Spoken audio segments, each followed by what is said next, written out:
Penjabat Gubernur Sumatera Selatan Ellen Setiadi melantik PJ Wali Kota Pagar Alam Nelson Firdaus dan PJ Wali Kota Lubuk Linggau Koi Mudin dan menyerahkan SK Menteri Dalam Negeri tentang perpanjangan masa jabatan Elman sebagai PJ Wali Kota Prabu Muli dan kepada Fauzan Hoiri Denin sebagai PJ Bupati Empat Lawang.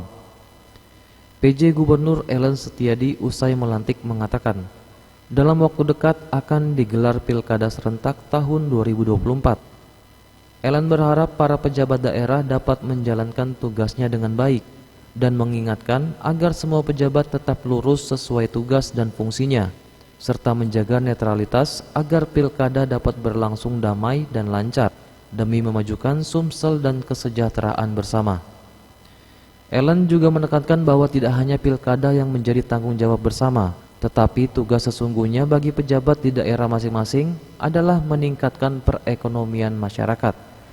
Yang hadirin semua, tidak hanya yang dilantik, tapi juga kepada kita semua untuk tetap lurus untuk melaksanakan segala tugas dan fungsi sesuai dengan kewenangan masing-masing, termasuk juga kami ingatkan kepada seluruh aparatur sipil negara untuk tetap menjaga netralitas agar pelaksanaan pilkada damai dapat kita ciptakan.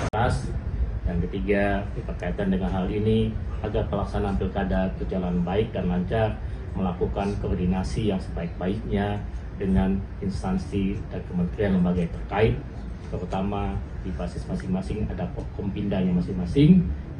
Tentu kami mengimbau kepada seluruh masyarakat untuk bisa menjaga pelaksanaan pemilu ini dengan sebaik-baiknya. Sebagai program yang telah ada dapat dilanjutkan oleh para pemimpin masing-masing. Kemudian juga mengingatkan untuk melakukan koordinasi dan sinkronisasi terhadap berbagai program yang sudah ditetapkan oleh pemerintah pusat dan pemerintah provinsi. Jadi ini juga menjadi bagian nanti evaluasi yang harus segera dilakukan pelaksanaannya oleh para pejabat yang telah tadi dilantik dan diperpanjang. Tim Liputan Sriwijaya TV.